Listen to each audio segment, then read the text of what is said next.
today your son, so our new Uganda. Thank you, Uganda's growing telecom in the country over the past 5 years.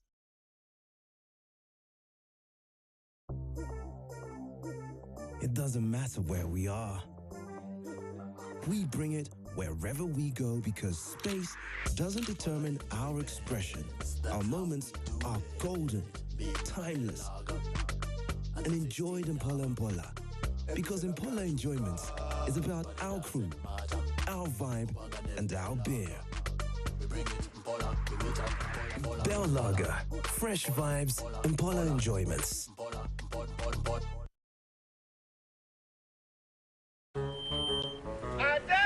Attention! Many of you have been buying backroom sheets. That has to stop. Engineer Kajubi Tuesday. Classing session. No school fees. Kati wali wabagamba. Mabati are the same. Mbalaba. It seems you want a retake in building your home. Some of you thought to make road call on your roof, only to find that karate yasomi. Eyo mupeyo. And those of you taking shortcuts, eyo nyondo kumutwe. Now, let me tell you, superior quality, terimba. Era, ask for Uganda but because nothing beats superior quality. Choose from Uganda Bati's wide range of superior quality roof sheets and make your home the pride of the neighborhood. Now, this is what I call a home. Uganda Bati, nothing beats superior quality. You will always know when you're in the presence of the finest. It's like time slows down, just enough for you to feel everything in full flavor. Just Kamut Lager. Alcohol is not for sort of persons under 18. Please drink responsibly.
Better steady, be better. 7 out of 10 of us have lost a substantial amount of money to fraudsters. Money we could have used to pay rent, invest in small businesses, clear fees, or send to mama in the village. Better steady and protect what's yours by being vigilant with your virtual transactions. Keep your PIN to yourself and only take calls from registered customer care numbers in case of telecom issues. Better steady, be better. In partnership with Uganda Communications Commission, Bank of Uganda, MTN Uganda, Equity, Uganda Bankers Association, Post Bank, United Media, Stanbic Bank, and MTN Momo. The Ministry of ICT and National Guidance invites you to the 2nd Annual National ICT Job Fair, taking place on September 26th and 27th at the Kololo Ceremonial Grounds from 8 a.m. to 5 p.m. Come and explore internship and job opportunities with some of the biggest brands. Networking and training spearheaded by great innovators and business leaders. Visit ict.go.ug/ICT Job Fair and register to be part. The National ICT Job Fair is organized by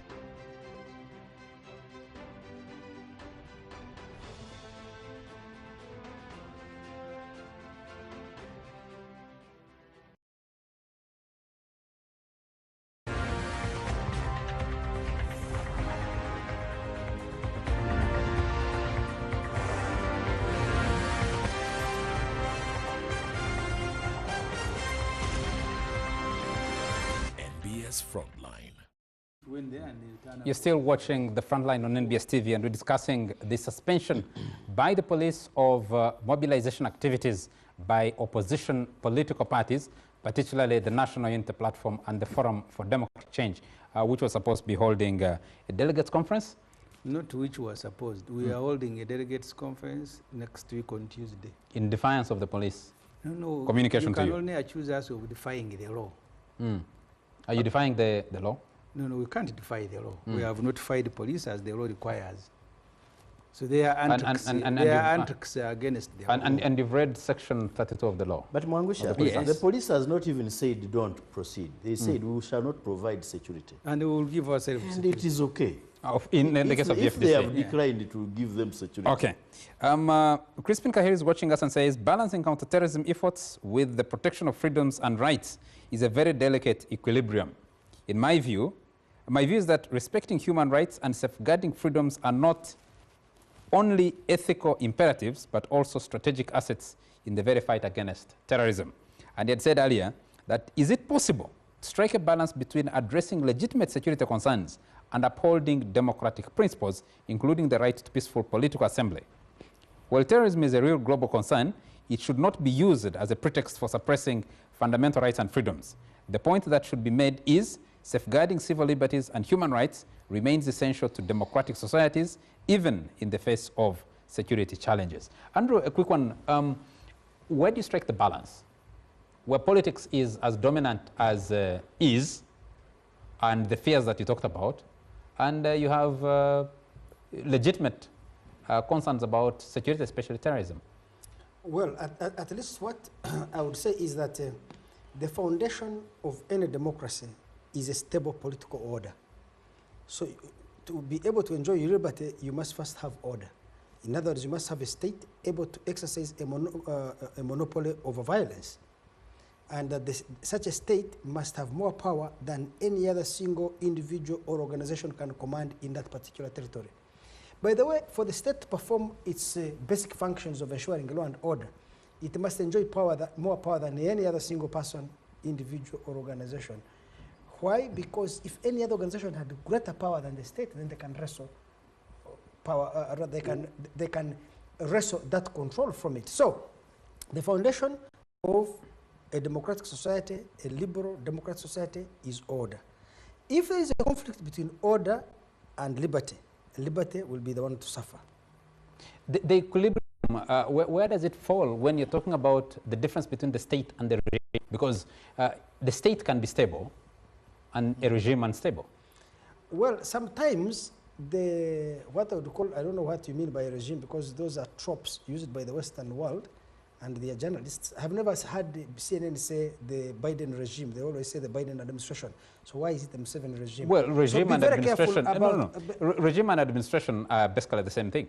No. Yes, the Biden administration can collapse if Congress succeeds. I wish you could say the Biden regime. I was asking you, Charles Mwangusha. You asked me a question, now you're answering yourself. No, I'm just clarifying. He is guiding you. I'm just clarifying that. Follow the tropes Western media use in reference to others. I have never had an American journalist and media say the Biden or the Obama or the Trump regime, but they will say the Putin regime. And I'm saying those words, the word called regime, are used to attach a negative connotation to our governments, to which so I'm advising you that you should not follow. And I'm arguing, Andrew. I think that the government of Uganda is more democratic and humane than the government of the United States. Andrew, I'm arguing and saying that for and I don't want to for purposes, and I'm arguing and saying that for purposes of context, regime in this case would act as a synonym of administration.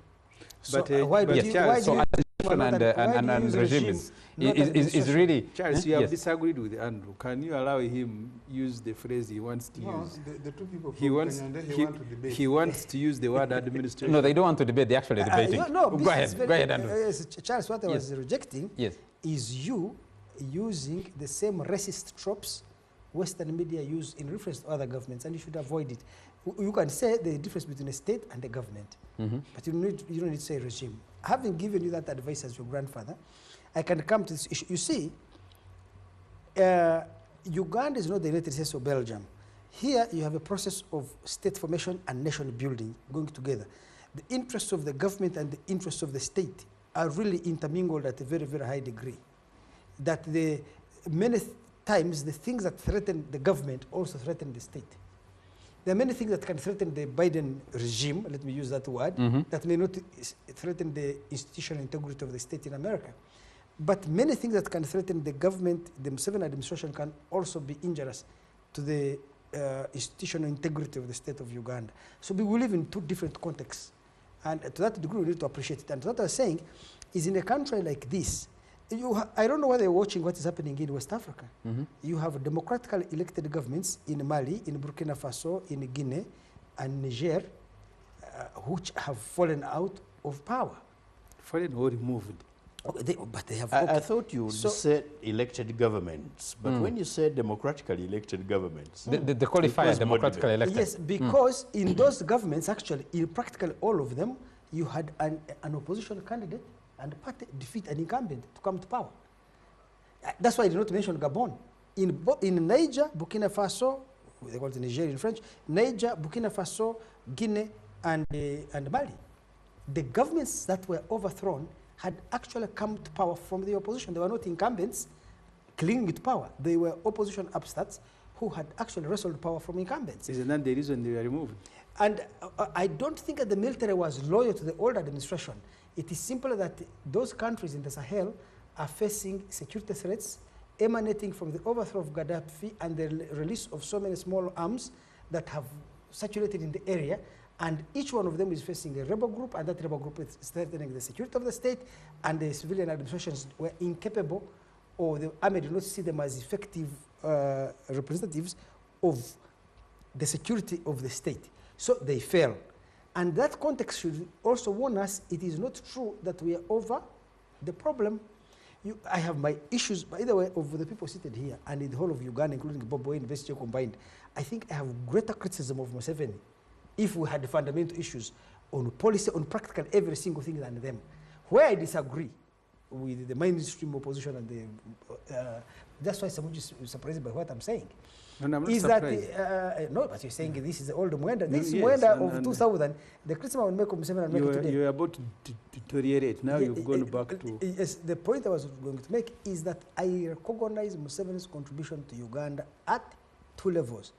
The stabilization of the political dispensation, because it was not obvious, neither was it inevitable that Uganda would be stabilized. Uganda could have been Somalia. How about the destabilization he contributed to? Two, Museveni also put Uganda on a long-term trajectory of sustained growth, which is very rare. If you look at the last 37 years of Museveni's administration, you will find that Uganda has been the 11th fastest growing economy in the world, in spite of having fought 22 civil wars in every region of the country, being landlocked, and being in a very bad neighborhood of a dysfunctional South Sudan, a dysfunctional DRC. At one time, Rwanda was in chaos. Then one time, Tanzania and Kenya were stagnating. So with all these disadvantages, I think he has performed very well, even though I also think that he has passed his expiry date.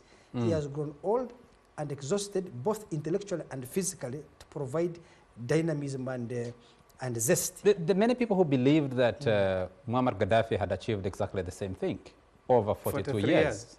Now, Libya is in crisis since Libya Gaddafi left it 11 years ago. Yes, Libya is not in a crisis and a failed state because of anything that Gaddafi did, but because of external intervention by the Americans, the British and the French, who came and bombed Gaddafi and his government and destroyed the infrastructure of the state. So Libya's problem is there is a clear case of external intervention.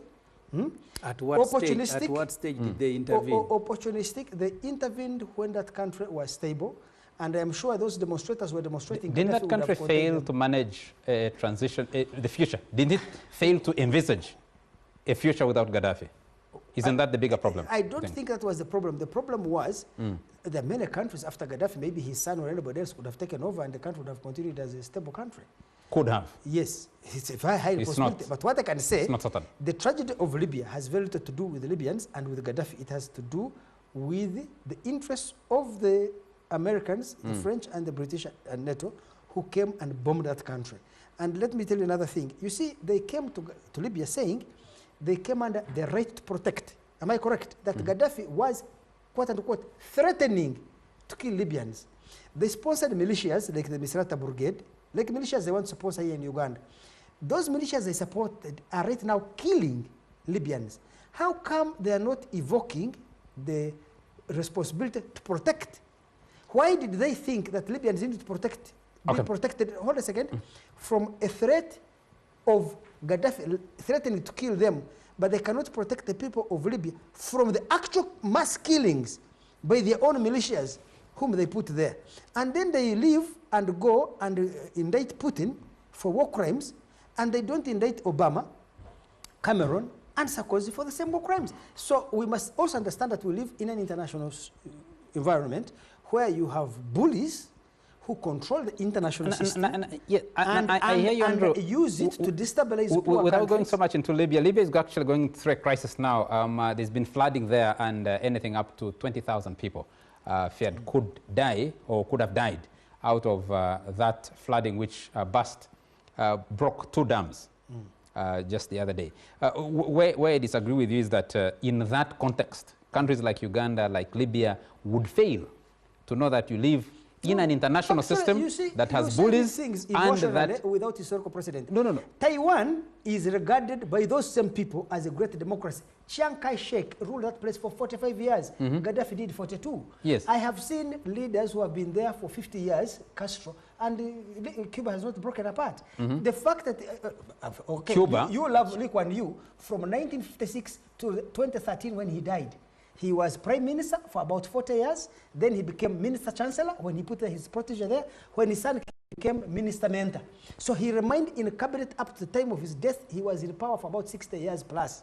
Singapore is one of the most successful countries. What he achieved was the transformation of his country. So have we achieved in that period? We'll go into that debate another day. But the point I want to make is, Charles, I don't want to make the argument that the problem of Uganda is because Museveni has ruled long. Nigeria has never had a single president who has ruled for more than 8 years. It is more dysfunctional than Uganda, I can tell you. It is Africa's biggest economy now, today. But yes, largest economy today. For the 250 million people it has, you understand, and all the oil it has, it can only generate only 4% of GDP as revenue. I can tell you Nigeria is 20 times more dysfunctional than Uganda. It has never had any leader who has ruled for more than 8 years. Do you know any? You can begin with the Tafawa Balewa, to Ironsi, to Gowon, to Murtala Mohammed, to Obasanjo, Shehu Shagari, Buhari, yes, we're being unfair. We are being diverted. You see, we are being diverted by Mwenda. So by your submission, it is him diverting the debate, trying to say that the problem of Uganda is because Museveni has so long. No, Museveni can even live after 50 years, and Uganda remains a stable country.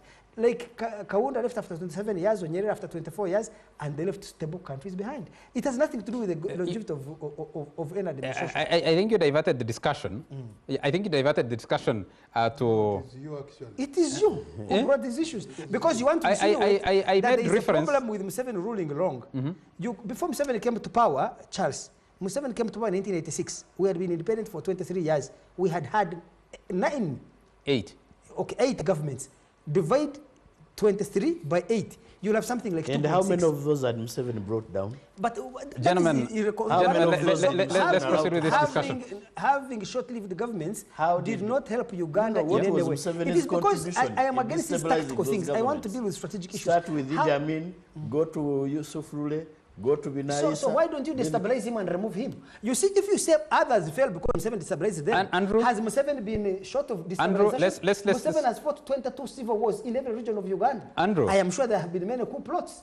Let's go back to the debate, please. Let's go back. Simply saying you try, he will defeat you. Andrew, let's go back to the debate. When I go civil. No, Museveni has built an effective security apparatus that has protected this country from instability. I hear you. Overthrowing him, and I give.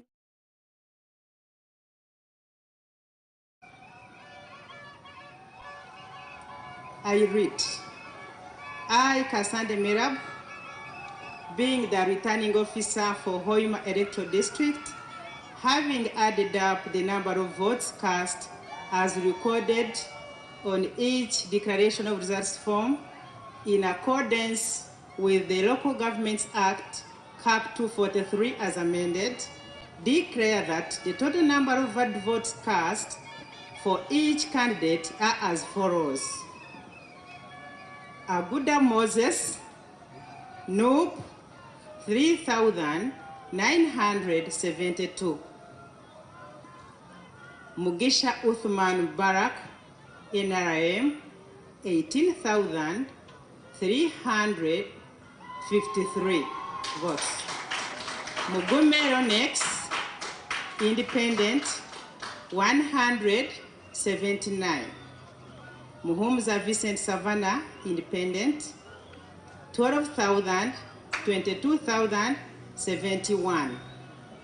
Musings Patrick, FDC, 271. The total number of valid votes cast for the candidates are 34,795. The total number of rejected or invalid votes are 724.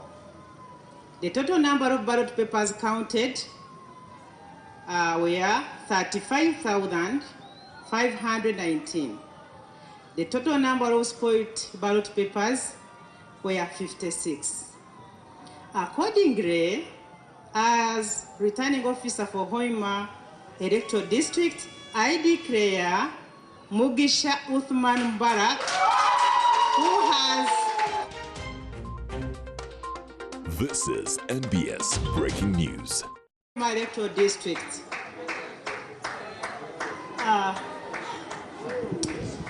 Please come forward and keep your...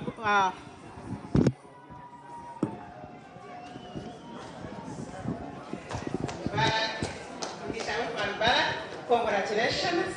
And here is the copy of your... You have it, the declaration of results from the Hoima district by-election for the LC5, or the district leader for that district. Mugisha Uthman has been declared the winner. He's from the National Resistance Movement, NRM, and he scored 18,353 votes. He beat his closest challenger, an independent, NRM-leaning Muhumza Vincent, who polled 12,271 votes. And from the National Unity Platform, Guda Moses got 3,972. The other candidates from the Forum for Democratic Change, Musinguzi Patrick, got 271 votes, and the other independent, Mugume Ronex, got 179. That declaration has just been made, and as you can see, those images are from the tallying center in Hoima district. I think he's there receiving his certificate after being declared winner of that election that happened earlier today. From what we had earlier from Shamim Nabakoza and the other team that was in Hoima district, turn-up was low. There were weather issues, but also concerns about general voter interest in by-elections. That was also highlighted by Crispy Kaheru, who's one of the most experienced election observers in this country, but now working with the Uganda Human Rights Commission, and was or is in Hoima as an observer for the Uganda Human Rights Commission, talking about what is it that is keeping voters away, especially during by-elections. What does this mean? And all this discussion is going on the NBS Afro Mobile. You can continue watching on the Afro Mobile app. You can continue watching on our other platforms, and as well as the Frontline. Let's continue with the Frontline as we move forward and discuss the suspension of activities of the National Unity Platform by the Uganda Police Force. Ofono Pond, I want to come to you quickly.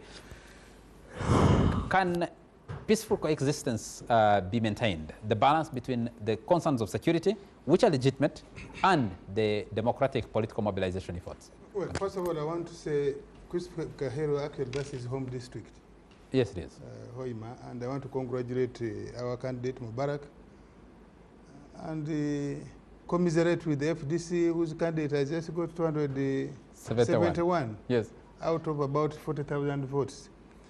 And by the way, from the results there, you could see probably 35%, 37% voter turnout. I think that's pretty the norm for by-elections. Even for parliament, we should actually attract a lot of attention. It is usually worse for local government by election.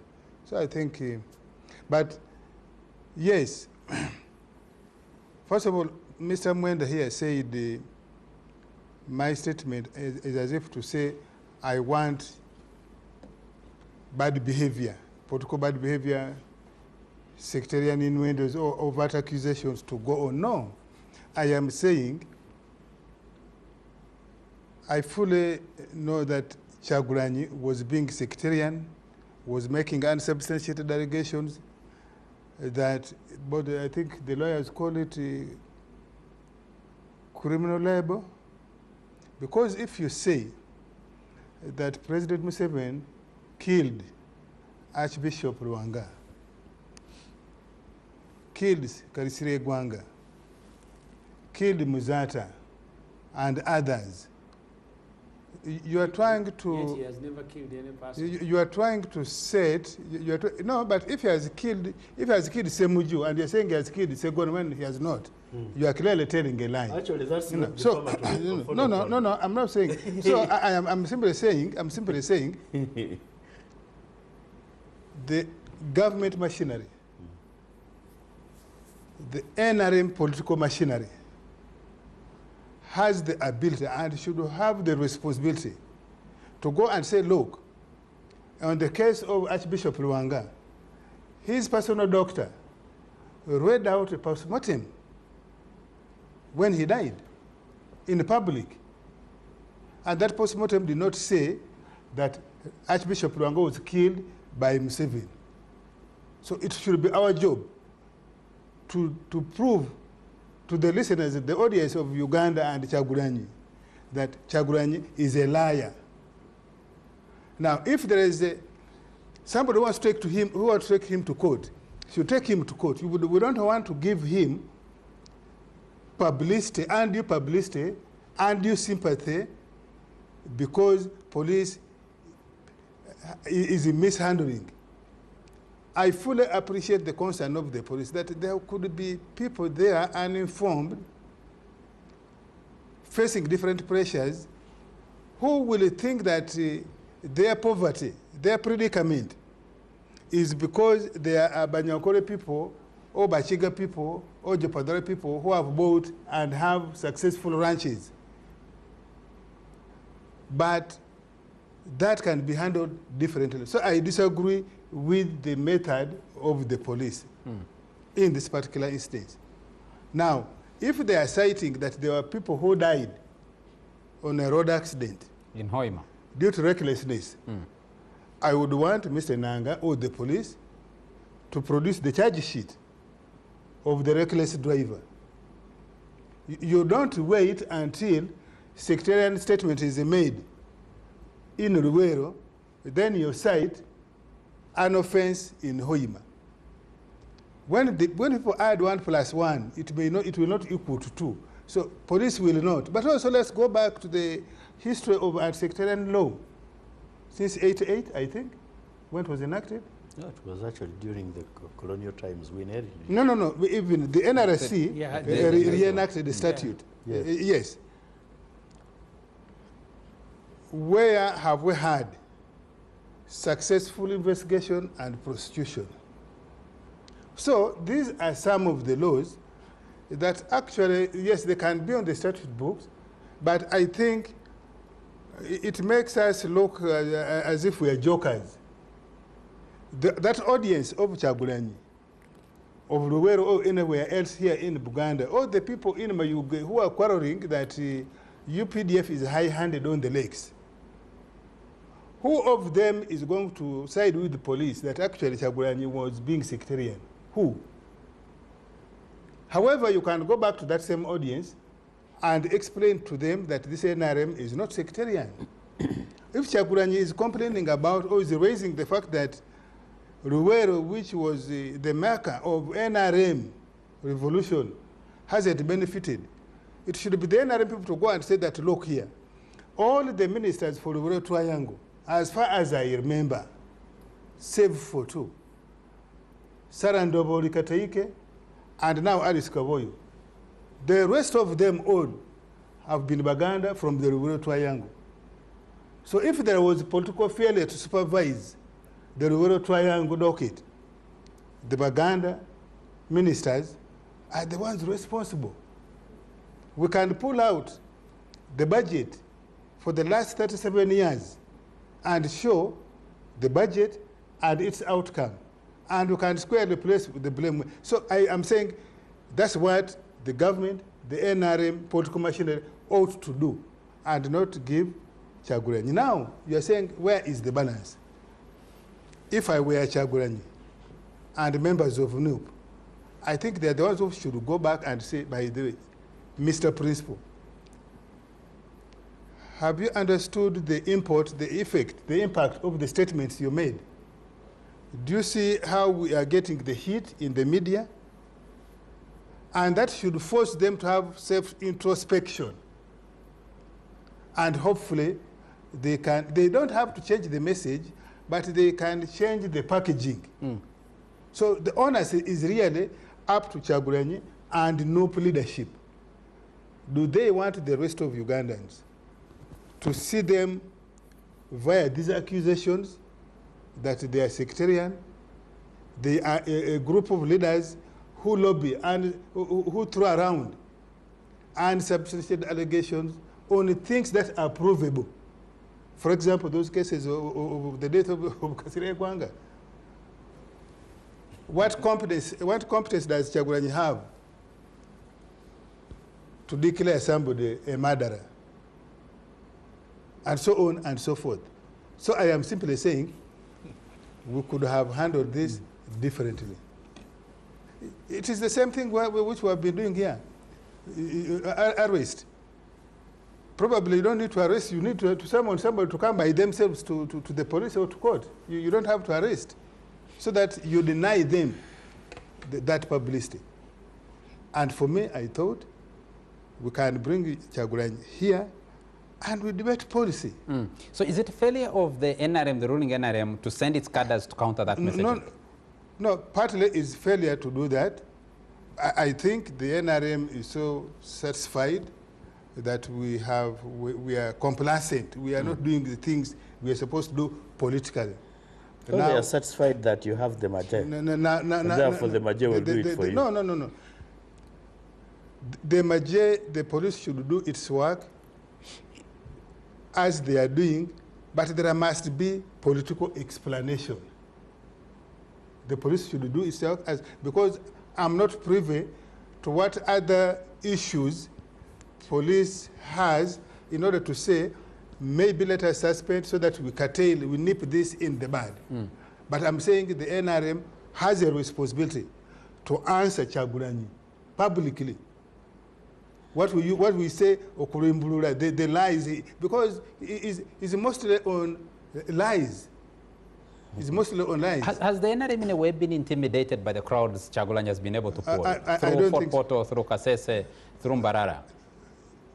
Busia and other places? I don't think so, because what are these crowds? These crowds, I said on the show last week, I said, what is it that Kyagulanyi is raising that Besigye didn't raise, that President Museveni himself doesn't raise? President Museveni has been a lead complainant of inefficient service delivery. President Museveni has been a lead complainant complaining against himself. Complaining about the government machinery of abuse of public resources. So actually, Kyagulanyi, some of the things, they are highlighting what NRM people themselves are complaining about. So we should not have issues with those issues. You know, it's funny. Been in government for 40 years. You know, when we were in Makerere, but I have said on this show, the other day you took issues with me and you have repeated it here today. You say NRM is suffering atrophy. Yes, atrophy. I'm saying in Asia, probably the success has engendered the inertia. Because there are people who will say, no. Oforo will explain, Todong will explain, but they're not. In one of the discussions, I talked to the NRM people at the Secretariat and I said, have you heard what Kyagulanyi has said? The Deputy Secretary General of NRM comes from Nakaseke. Can we have her respond to what Kyagulanyi has said in Luwero? In Luwero. I have not heard that response. And yet I raised it with them. I said, Chagulanyi spoke on Friday. I raised them on Saturday, actually. And I said, have you heard what he said? I would suggest that the Deputy Secretary of NRM, who comes from Luwero, who has been Minister for Luwero, the current Director for Mobilization, my sister Seninde, is from this Luwero triangle. Can we have a meeting, addressing a meeting in Luwero? Oh, boy, radio. I said this. So, for me, I'm saying, yes, Chagulanyi could have, is making reckless statements, but we can deal with it effectively in a different way without bringing the police, because it has the unintended consequence. But Mwamgusha, Honorable, if you could just hold it a moment, we take a very quick short commercial break so that I can give enough time and Honorable Semuju. But I was just looking through. Because you see, Andrew Mujuni Mwenda and another versus Attorney General Constitutional Petition number 12 of 2005, 2010, delivered on 25th August 2010. This is a constitutional petition that Andrew Mwenda took to court after he was charged with sectarianism. Let's take a break. We'll pick this up in a moment. Sectarianism.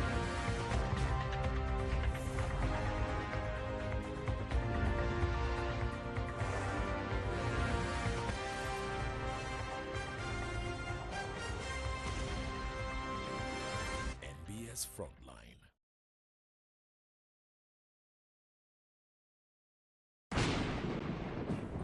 Let me take you on a journey through color. Discover new world beyond the ordinary. Switch on your imagination, let me take you on a tour. Ordinary is boring, switch it up a bit.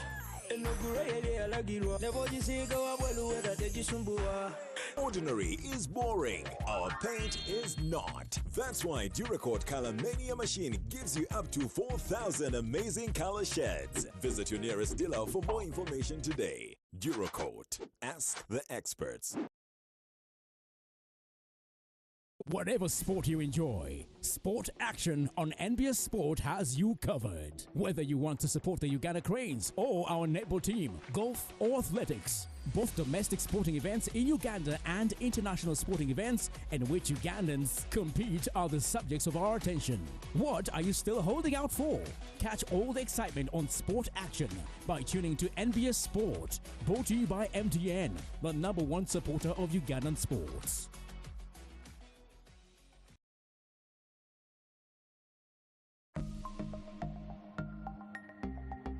Better steady, be better. 7 out of 10 of us have lost a substantial amount of money to fraudsters. Money we could have used to pay rent, invest in small businesses, clear fees, or send to mama in the village. Better steady and protect what's yours by being vigilant with your virtual transactions. Keep your PIN to yourself and only take calls from registered customer care numbers in case of telecom issues. Better steady, be better. In partnership with Uganda Communications Commission, Bank of Uganda, MTN Uganda, Equity, Uganda Bankers Association, Post Bank, United Media, Stanbic Bank, and MTN Momo. Pay or shop with MTN Momo and get cashback every week. It's free of charge.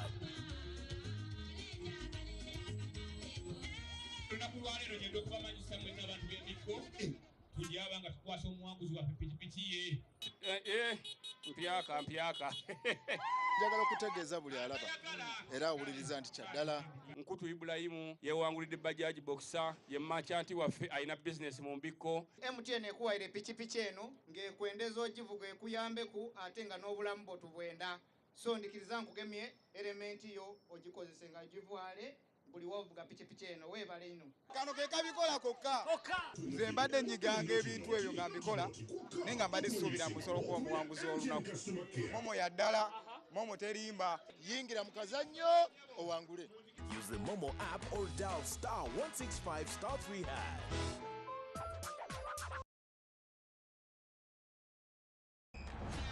We are the passion you've been waiting for! Junior Santamu! It's our league, our football, our boys, our style. Star Times UPL new season starts 15th September. Go for it. What a finish from Fukume. The Ugandan flair, Brazilian samba, Portuguese magic, the night football craze. More TV games live on Senyuka Prime and Fufa TV only on Star Times. The Star Times UPL. Our league, go for it.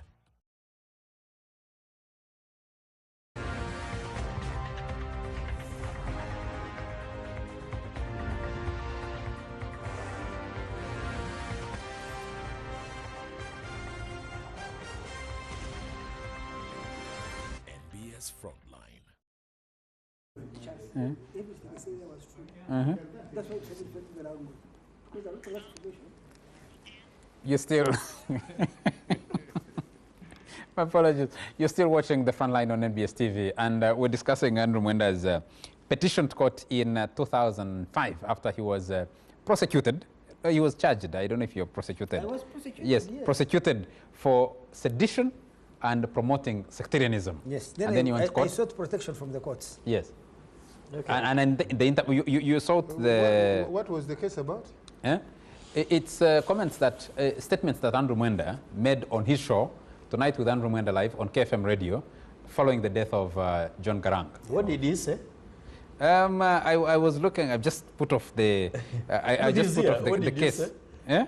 At that time I said the government of Uganda had caused the death of Garang by putting him on a junk helicopter late in the evening. And who procured to fly into a storm over mountainous areas, Imatong Hills, where Konji rebels had Stinger missiles. I should be ready. And on each of those facts, by the way, I was correct. I'll read sections of this ruling, parts of this ruling rather. Judgment, not ruling. Yeah, this judgment at some stage. But let me come to you, Honorable Segona. Yes. I think we need to go back to the basics.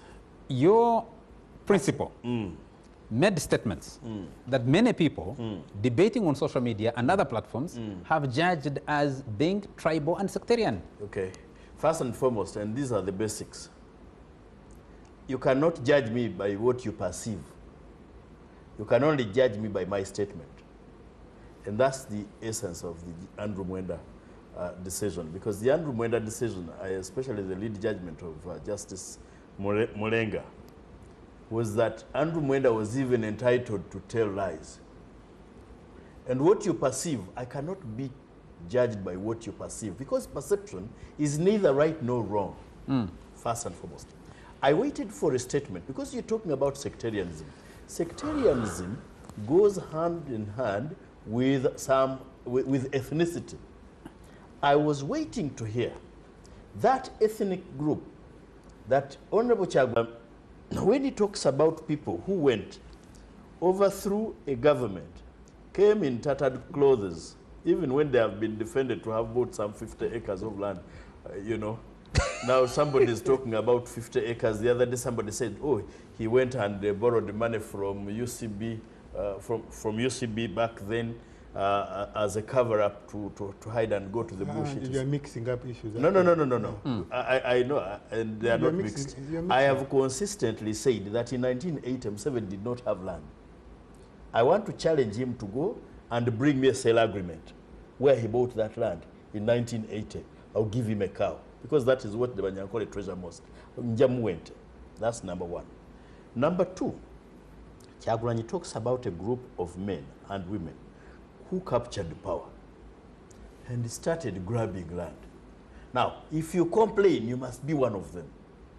He did not talk. Is there a particular tribe that took over power, that went to the bush and fought, that came with, who are they?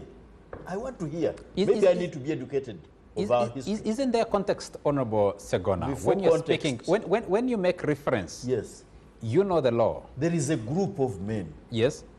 Who captured power? A particular tribe? Who captured power? Yes. They came in tattered clothes. Okay. Which now, tribe is that? Which ethnic group is that? When he talks about etaka lya bajjajjaffe. Yes. Is that ethnic? Isn't he defining who bajjajjaffe are? No. First of all, don't the Banyarwanda have their judges? Whose judges? Don't the Banyankole have their judges? Don't the Japadola have their grandparents? Tell me that particular group or tribe of men that came from the bush, okay, first that went to the bush, came out of the bush with tattered clothes and grabbed land. You see the problem with these thieves. You talk about a thief, he hides behind the curtain of his tribe. No, we are talking about land grabbers. I do not know, and I stand to be educated, if they belong to a particular tribe. Now, I'm yet to hear from, who is my brother Kasigazi, to tell me. That's number one. Number two, from the statement of Enanga, he's talking about defamatory statements, etc., abusing leaders. Actually, he said abusing leaders. Now, I want to hear which leader was abused and where the duty of the police stems from to defend the integrity of that leader. Because Ofono Pondo talked about defamation. Enanga's statement quotes, mentions the President of the Republic of Uganda. Yeah, but the President of the Republic of Uganda, and even in that judgment, but you see, he's supposed to be abused. That is where the problem starts from. It's not a crime to abuse. If someone defames Yoweri Museveni, and Museveni believes legitimately and genuinely that he has a reputation, he has a name to protect, let him go and protect his name. The problem with Museveni is destroying institutions in this country, where he thinks he's the state and the state is himself. Take an example of the case of Machate. You remember about the case of Machate. Machate took Museveni personally to court. And Museveni decided to hide under the cloak of the Attorney General of Uganda. When Machate won in UK, Museveni instructs Attorney General to pay lawyers to go and defend him in the UK. And what happened, the lawyers in Uganda here were paid 1.3 million, 1.4, because Museveni feels he's the state is himself. I sympathize with Ofono Pondo, whose approach, according to them, maybe is theoretical, because he thinks that the NRM did not defend themselves. No, they did.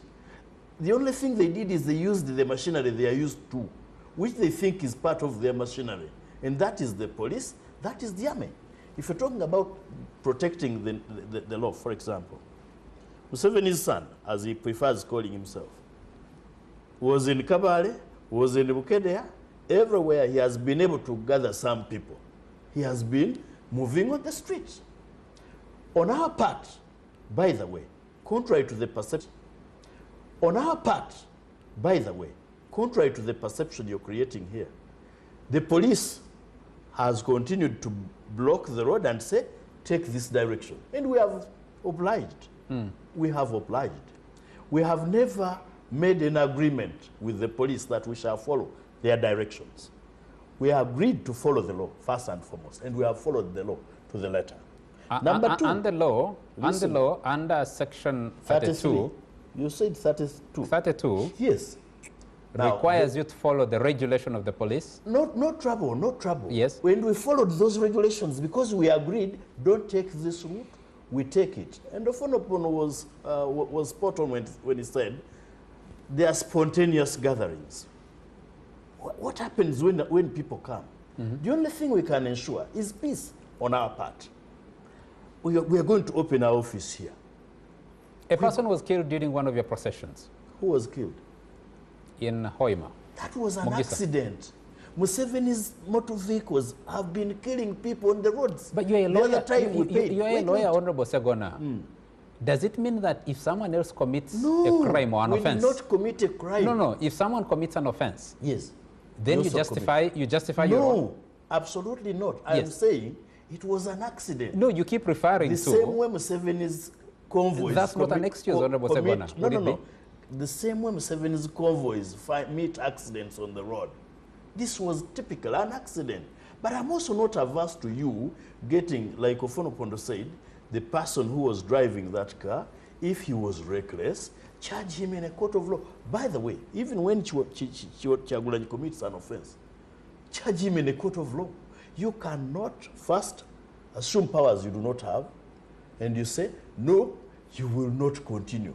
There was vandalism of a car. By who? A car was stoned in Mbarara. That is the thing called collective guilt. Get those people. That's why we inform you to be with us. Do you know the reaction of Kulaije, which now eventually affected the police? We shall not provide you with security. We were all there. Security is there. Didn't you see people who were armed? Did we attack them? No, because we knew that their mandate under the law was to come and protect us. How do you know whether those people were actually NUP? You've had conspiracies by this government. NUP organized those gatherings. We organized the gatherings. And it committed, by organizing those gatherings, not the crime.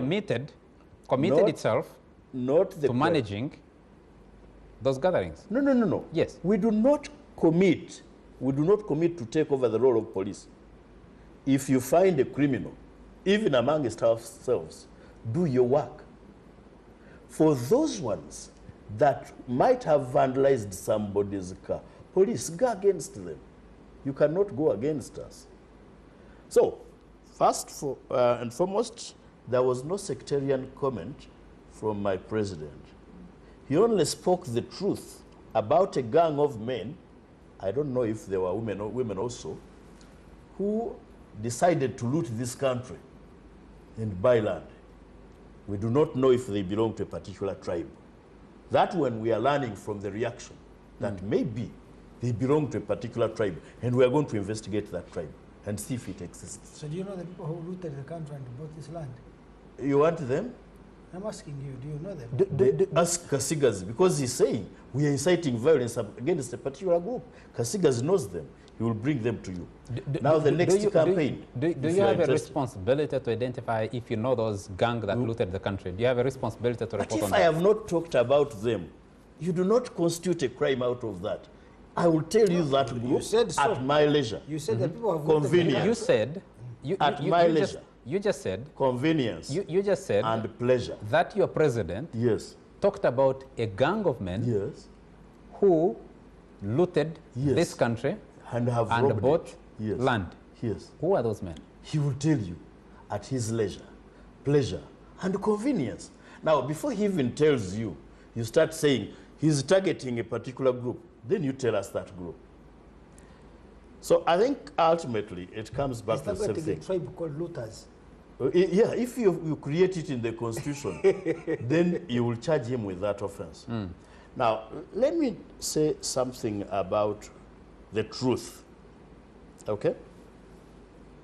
And by the way, the next process we are undertaking, away from the mobilization, now that we have been provoked, we are going to publish the names that will constitute the sectarianism by this government. Now, if there is somebody committing sectarianism by action, you talk about him, and it started in colonial times for the benefit of my young grandson of Onopondo. The colonial government brought it because they were proscribing freedom of expression. Abusing people. Yes, I've heard that. Is that criminal or it is bad manners, as Ofonopondo said?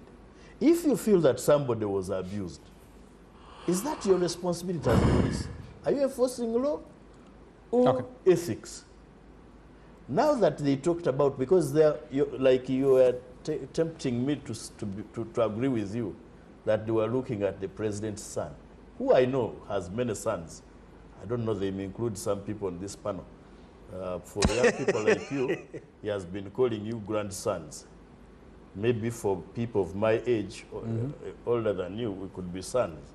Supposing they were referring to me as that drunkard, as that mugwagwa, why would it be the responsibility of the police to know who that mugwagwa is, or that drunkard? And besides, like Ofonopondo was talking about defamation. You know, defamation is about character. First, defamation the statement must be false. If you are not a drunkard, and they have talked about a drunkard, what business do you have? Okay. And if you're a drunkard, and that's your reputation, defend it. Let me bring in Honorable Semu Junganda. Someone here is saying that Bobby had crowds in Hoima, but today's results say otherwise. What went wrong? Do crowds matter? But Honorable Semu Junganda, the question about coexistence, how do you deal with no, let's go back to the question of sectarian statements, stoking tribal sentiment that the police is accusing Robert Sentam Chagulanyi of getting involved in. You know, I was 2005, we did a story at the Observer after the arrest of Dr. Kiza Besigye.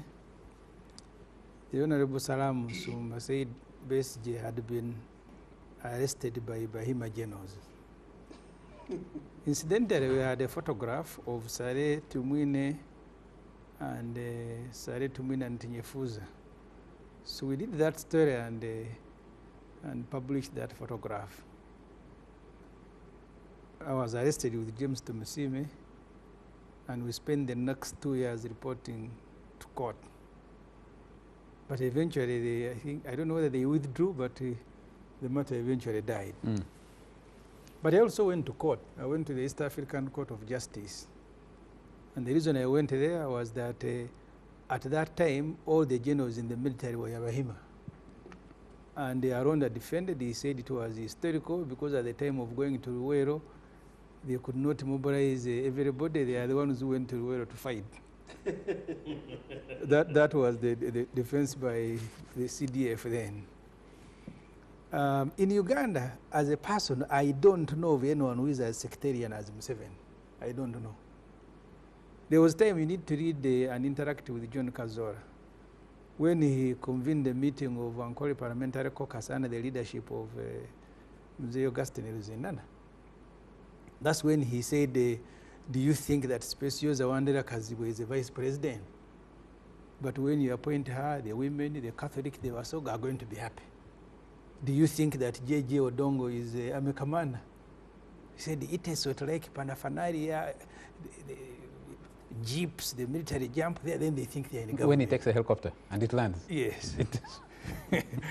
And Kazora asked him in the meeting, dear, is that how you want me to refer to your vice president? He said, no, I called here to teach you politics. The other day I asked Parliament to tell me whether the Museveni family are the most intelligent people in Uganda. That you have your younger brother Salim Saleh as a senior presidential advisor. You have your son Muhoozi Kainerugaba, a senior presidential advisor. You have Rwawogo, who marries your daughter, is a senior presidential advisor. Just in one family, you have 3 senior presidential advisors, and all those 3 are the highest paid.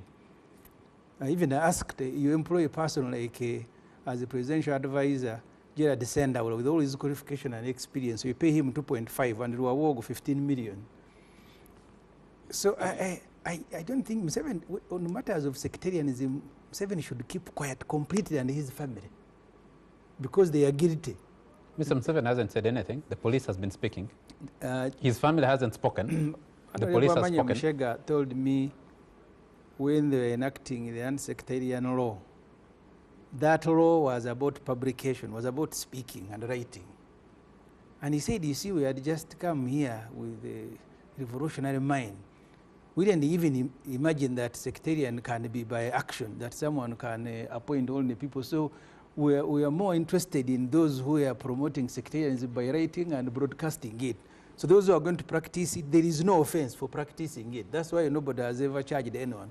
Okay, Honorable Semuja, I'm afraid. Let me take this message as we... No, we are continuing. Yes, we're continuing with this discussion on Afro Mobile. And I will cross to Afro Mobile as I take this message from William Mobiru, who is in Nabingo. And he says, I would like to inform Mr. Medad Segona that there is evidence which proves President Museveni bought his land in Wachitura. Secondly, there is even a man who had forcefully grabbed the same land when Museveni was in the bush. And in 1988, he took this case to the RC court, then with evidence confirming the land belonged to him. The court ruled in favor of the president and got back his land. He, however, bought another piece of land and donated it to the land grabber. What a good-hearted head of state. I am watching the show in a remote area from the Afro Mobile app. So we continue with William Mobiru and colleagues. Continue watching the show on the Afro Mobile app. Can I have Honorable Semuju continue with his submission? Yes, so the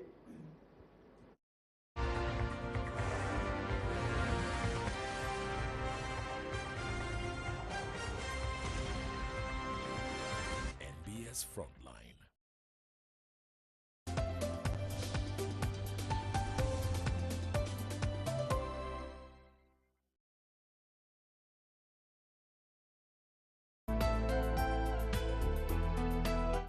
next.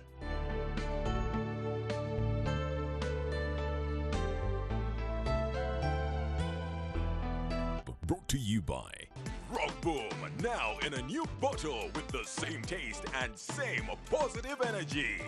Available in a 320 ml PET bottle. Rock Boom,